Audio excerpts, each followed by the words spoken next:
गोश्त खा लो, लेकिन डॉक्टर ने मना किया है अगर गोश्त खाया तो बच्चे को तकलीफ होगी, तो माँ ने तेरे खातिर गोश्त छोड़ दिया है। अगर माँ को बताया कि तुझे ये नहीं करना है तो माँ ने वो करना छोड़ दिया है। अरे ये तेरी माँ है जिसने तेरे खातिर अपनी मर्जी के मुताबिक खाना नहीं खाया था, अपनी मर्जी के मुताबिक कोई काम नहीं किया था, अपनी मर्जी के मुताबिक कभी चलना नहीं सीखा था। जब चलती थी तो बड़ा एहतियात से चलती थी, कभी ऊंच नीच कदम न पड़ जाए, मेरे बेटे को तकलीफ ना हो जाए। और आखिर वक्त जब डिलीवरी का आता है उस वक्त में अगर कोई कह दे कि नॉर्मल बच्चा होने वाला नहीं है, अस्पताल लेकर के चलना पड़ेगा, और जैसे ही हॉस्पिटल लेकर के जाते हैं उस हॉस्पिटल के अंदर, उस अस्पताल के अंदर जाकर के डॉक्टर देखता है, वो कहता नॉर्मल डिलीवरी नहीं है, इनका ऑपरेशन करना पड़ेगा। एक फॉर्म लेकर के आता है और उस पर लिखा होता है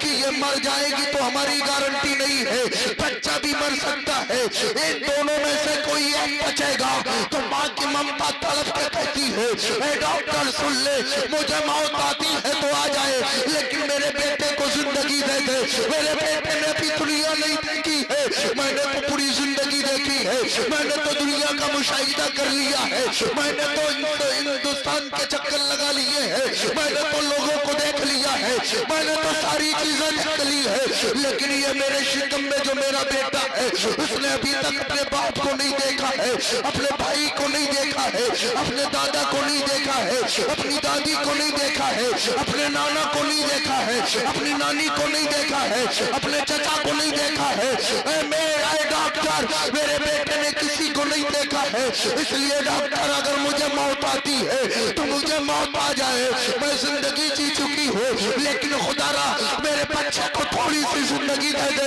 मेरे बच्चे को जिंदगी मिल जाए। ये माँ चीख चीख करके कहती है, उसकी जब खाल काटी जाती है, एक खाल नहीं काटी जाती है, अम्मा जा करके डॉक्टर से पूछना, जब पेट पर छुरी लगाई जाती है तो उसमें सिर्फ एक खाल नहीं होती है, कम से कम 7 खाले काटने के बाद में उसका पेट चाक होता है, उसके बाद बच्चे को निकाला जाता है, उसके बाद उसमें टाके लगाए जाते हैं, पूरी जिंदगी मिल जाए, पूरी जिंदगी गुजार देती है। चाहे तू अपना जितना भी पैसा लगा ले, जैसा माँ का पेट वैसे था पहले था वैसा नहीं कर सकता है। उसने तेरे खातिर अपने पेट को चाक करवा दिया, उसने तेरे खातिर अपनी मर्जी की सारी चीजें छोड़ दी, लेकिन तूने उसकी कदर न की, तूने उसे धक्के मार करके घर से निकाला। जब कोई तेरे घर में आया तो तूने दरवाजा बंद कर दिया कि माँ तू बाहर नहीं जा सकती है। अगर माँ को आज कपड़े भी लेना हो,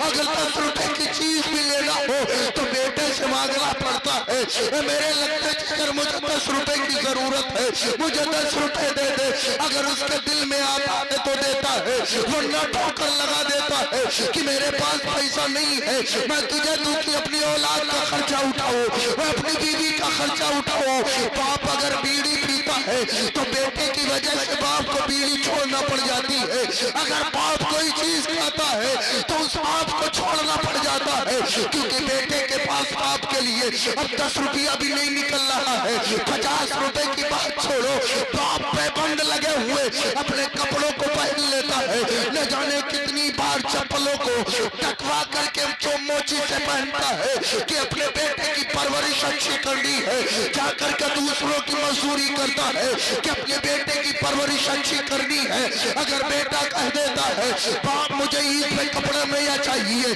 तो बाप जाकर के दूसरों की मजदूरी करता है, शाम को जब वापस आता है तो बेटे के लिए नया लिबास लेके आता है। ये तेरे माँ बाप है, ये कहीं से बह करके नहीं आए हैं, आज तुझे इतना बड़ा किया है, आज तेरी परवरिश करने के बाद में तुझे इस लायक बनाया है कि तू इंजीनियर बन गया है, तो पुलिस वाला बन गया है, तो मास्टर बन गया है, तो आलिम बन गया है, तो मुफ्ती बन गया है। ये देन तेरे माँ बाप की है। अगर तेरी माँ तुझे पेट के अंदर खत्म कर देती तो इस दुनिया का मुशाहिदा न कर पाता, तू अपने दादा को न देख पाता, अपने बाप को न देखता, अपनी माँ को न देखता, लेकिन तेरी माँ ने अपनी मर्जी के मुताबिक खाने छोड़ करके अपनी तमाम दिक्कतों को बर्दाश्त करके तेरे बाप ने खर्चा कम कर दिया। तेरी पैदाइश की वजह से, तेरी परवरिश की वजह से बाप ने सूखी रोटी पर टुकड़े